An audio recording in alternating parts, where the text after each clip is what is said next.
આ દિવસોમાં સુરેન્દ્રનગર જિલ્લાના ચોટીલાના પ્રાંત અધિકારી એચ.ટી. મકવાણા આકરા પાણીએ જોવા મળી રહ્યા છે।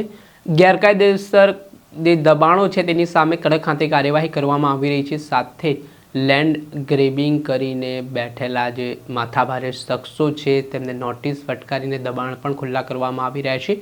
ત્યારે થાનગઢના એક ગામમાં જ્યારે પ્રાંત અધિકારી એચ.ટી. મકવાણા પહોંચે છે આ દરમિયાન કેટલાક ટોળા છે તો ઊભા થઈ જાય છે। ત્યારબાદ શું ચીમકી આપે છે એચ.ટી. મકવાણા, વિગતે વાત કરીએ।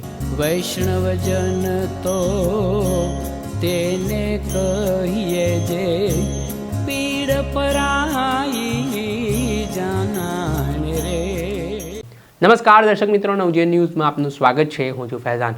સુરેન્દ્રનગર જિલ્લામાં થોડાક દિવસ પહેલાં ચોટીલા ખાતે મંદિરની આસપાસ જે કેટલાક સ્ટોલો ઊભા કરવામાં આવ્યા હતા, જેના કારણે શ્રદ્ધાળુઓને અડચણ ઊભી થતી હોવાની ફરિયાદ સામે આવી હતી, જેને લીધે પ્રાંત અધિકારી એચ.ટી. મકવાણા એક્શન મોડમાં આવ્યા હતા અને તેમણે આ જે સ્ટોલ છે તેને દૂર કરવાની કવાયત કરવામાં આવી હતી।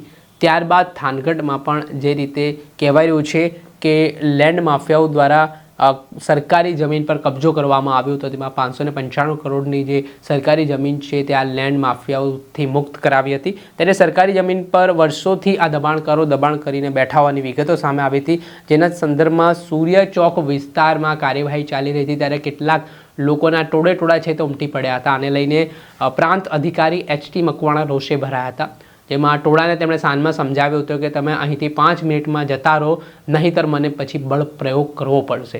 આ સમગ્ર ઘટનાનો વિડીયો સામે આવ્યો છે, આપ આ વિડીયો જુઓ।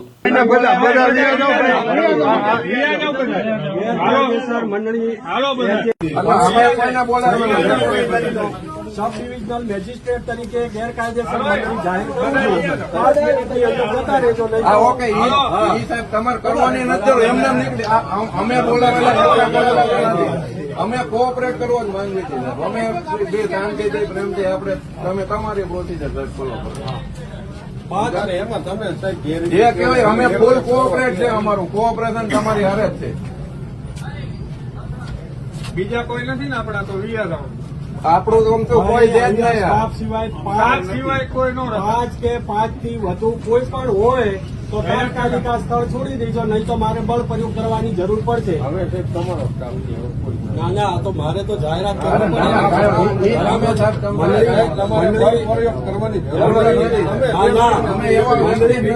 મંડળી વિખેરવી એ મારી સત્તાનો વિષય છે। કાઢીને વાંચી લો। આ સમગ્ર ઘટનામાં જોઈ શકો છો કે જે ટોળો છે તે અહીંયા ડિમોલેશનની કામગીરી ચાલી રહી છે તે દરમિયાન ઉશ્કેરાઈ ગયો હતો અને તેને લઈને કોઈ અજંપાભરી સ્થિતિનું નિર્માણ ન થાય, કામગીરી પ્રભાવિત ન થાય તે માટે એચ.ટી. મકવાણાએ ટોળાને સાંજમાં સમજી જવા માટે કહ્યું હતું અને ત્યારબાદ આજે આખી પરિસ્થિતિનું નિર્માણ થયું હતું અને થાનગઢ હોય, ચોટીલા હોય, જ્યાં ગેરકાયદેસર દબાણો ચાલી રહ્યા છે ત્યાં હવે એચ.ટી. મકવાણા આકરા બન્યા છે। દર્શક મિત્રો, આવા જ વિડીયો જોવા માટે નવજીવન ન્યૂઝ જોતા રહો।